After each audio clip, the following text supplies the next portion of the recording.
Jeremiah chapter 18, we'll read verse 1 to 6.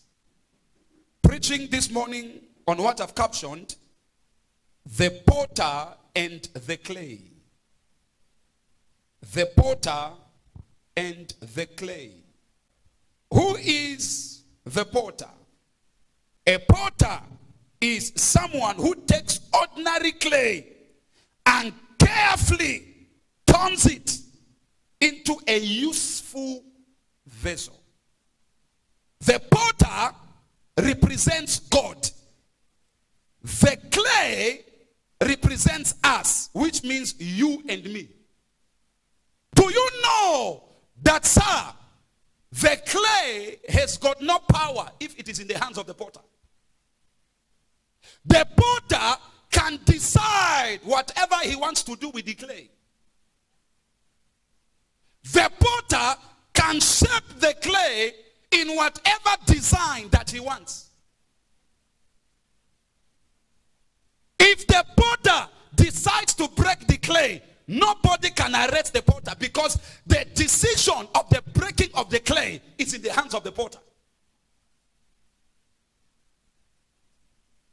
Ladies and gentlemen, when God is the one that created you, he is the one that has the final say over your destiny. No matter how intelligent you are, no matter how educated you are, if God is the one that created you, he is the one that knows the best design he can make out of you. Am I speaking to somebody this morning? Am I communicating to somebody here? I say, am I communicating to somebody here? So God spoke to Jeremiah and said, go to the potter's house. Ladies and gentlemen, it is not every place that has the voice of God. The voice of God is in specific places. Now, I'm laying a foundation. Look at me, everybody. Why did God speak to Jeremiah to go to the potter's house? So that he can cause him to hear his words. Why did God not speak to Jeremiah on that same instant? It's because God wanted to teach Jeremiah that there is something I want you to learn from the life of the potter.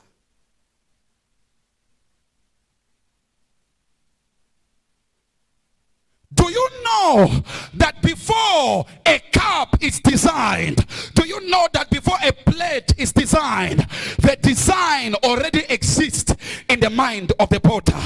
Am I speaking to somebody here? Ladies and gentlemen, I don't know where you are coming from.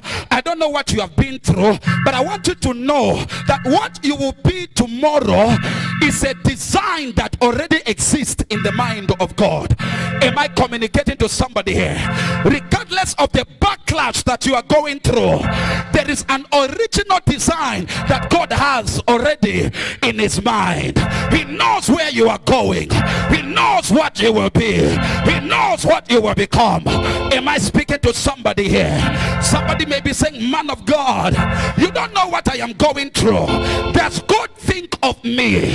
Ladies and gentlemen, if God created you, he thinks of you. If God created you, he knows you. If God created you, he will help you. Am I speaking to somebody here? Just like the way the potter cannot ignore, just like the potter cannot abandon the clay, that is the same way that our God cannot abandon us. Am I speaking to somebody here? There is something that God is creating out of you. Am I speaking to somebody here? There is something that is inside of you. It is not yet out because you are still in the mind of God as a design. But ladies and gentlemen, I hear Elohim speaking to me that within 21 days you will walk in your purpose. Within 21 days you will walk in your dreams. Within 21 days your vision will be fulfilled. With your hand and shout fire. Sit down. Now, I want to establish something. God is the potter. You are the clay. It is not in your will to become what you want. It is in God's will for you to become what he wants. So when some certain things are not done in your life, don't condemn God. Thank God. Now, quickly, let me give you basic truths about the potter and the clay. Let me give you basic truth or truths about the potter and the clay. What are some of the truths that the potter and the clay have? Number one, the potter has the plan for the clay. That is the number one basic truth.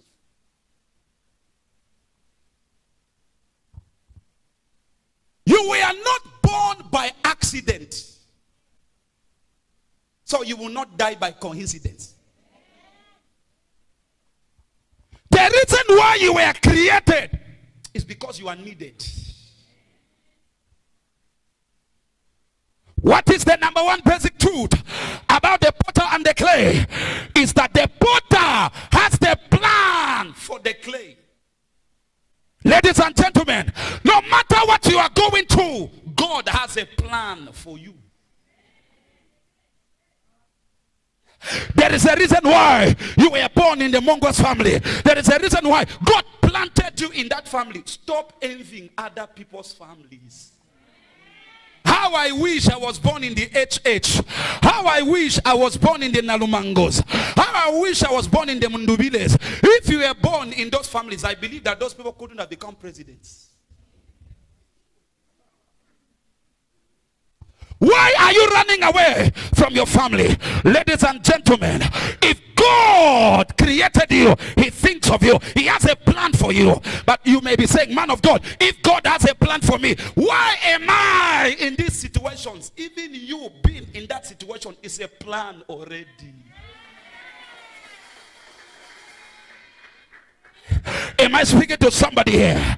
In Jeremiah 29 and verse 11, he says, for I know the plans I have for you. I know the plans I have for you. Ladies and gentlemen, God has a plan for you. Am I speaking to somebody here?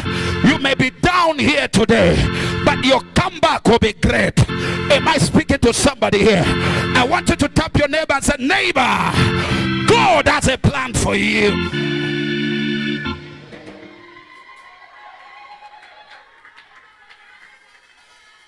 God, he didn't create you to just abandon you. He created you for a plan. Even if your mother and your father were cohabiting and you were born, you were created for a purpose.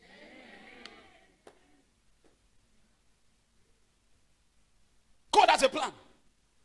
Because the potter cannot just get the clay without having a plan for it. The reason why the potter gets the clay is because he has a plan. What is the plan? To make cup. What is the plan? To make plate. What is the plan? To make pots.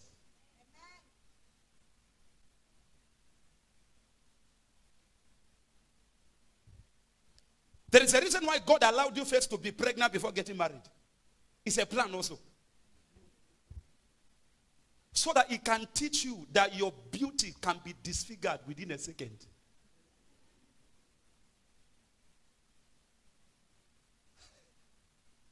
So that your ego can be brought down. Because some of you, when you were single, you will shake yourself left, right, shake. So one man, Paul, and you stop shaking yourself to show you that God can shake you.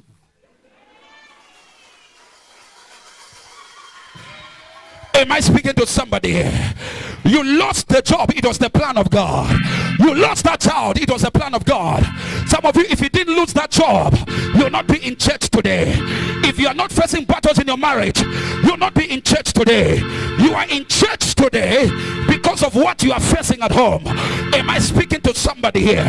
Ladies and gentlemen, sometimes God will allow you to go through unplanned way so that he meets you in the front and track you in his plan. Am I speaking here? Somebody say, God has a plan for me. Give me Jeremiah quickly. Give me Jeremiah. Give me Jeremiah. Chapter 29 and verse 11. It says, for I know the plans that I have for you. Are we there? It says, for I know the thoughts that I think towards you, says the Lord. It says, thoughts of peace. Ladies and gentlemen, one of the elements that signals and tells you that you are in the plan of God is when you are in the midst of a storm and yet you are not shaking, yet you have peace.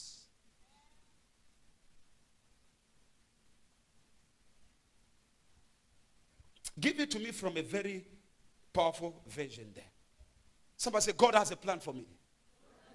Tell your neighbor, say, God has a plan for me. Look at your neighbor and say, you a neighbor. Do you know that God has a plan for me?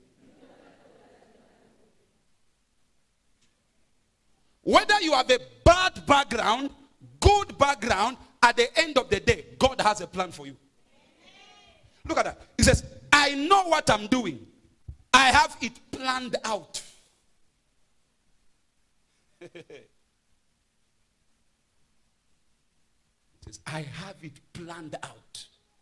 Plans to take care of you, not to abandon you. Your baby daddy can abandon you, but God will baby.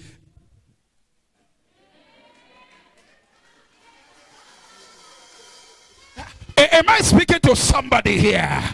He says, I know what I am doing. I have planned it all. I know you have a baby daddy that is behaving like an amashawe. But hear me and hear me well. God has planned it all. He knows that he's going to bring a man that will not only take care of you, but he will define the power of manhood by taking care of those children. Am I speaking to somebody here? God has planned it all. Am I communicating here? He says, I will care for you. Which means that when God created you, care was already foretold. Am I communicating here? Are you not wondering that some of you don't have money, but you can eat? You don't have money, but you can wear. You don't have money, but you can travel. You don't have money, but you can sleep. God has planned it all. Am I communicating here? Am I communicating here?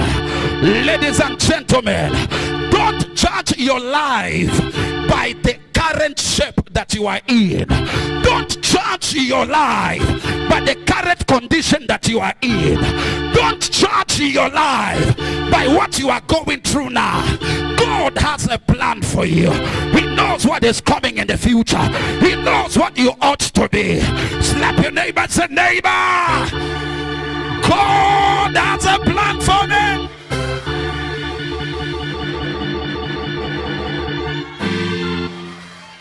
Just because you have gone through 5 heartbreaks, it doesn't mean that you will not get married. It doesn't mean that you don't have a good home. Ladies and gentlemen, it takes brokenness to make a good person. Am I speaking to somebody?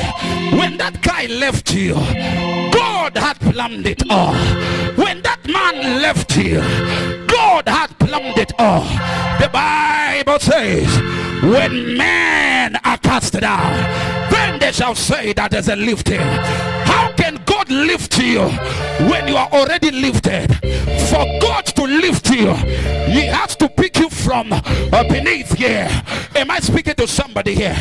I am here to prophesy to somebody that is down there, somebody that is giving up on life, that God has a plan for you. I said, God has a plan for you. You will drive that car, you will buy that house, you will travel around. Am I speaking to somebody? That devil is a liar. You don't serve a dead God, you serve a mighty God. It's the same yesterday, it's the same today, it's the same forever. When God says yes, no man can say no. When God lifts you up, no man can bring you down. God is on the outside, power is on the outside, glory is on the outside, favor is on the outside. Turn around and shout fire.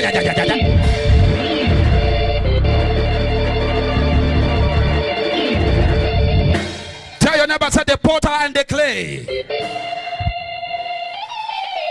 There is a reason why God brought you to John Howard. It's all planned. It's all planned. There is a reason why God allowed you to marry the man you never wanted. It's all planned. It's all planned. It's all planned. There is a reason why God allowed you to marry that broke man. It's all planned. There is a reason why your job has ended. It's all planned. It's all planned. So don't judge your life by the current shape you are in. The fact that you have messed up, it doesn't mean that God cannot make you up. God allowed you to mess up so that he can make up. Am I speaking to somebody here? Eh? Your mess can become a message. Your mess can become a message. Your life can become a prophecy. Am I speaking to somebody here? So don't look down on yourself just because you have made terrible mistakes in the past. God has plans for you. Am I speaking to somebody here? Somebody shout, I hear.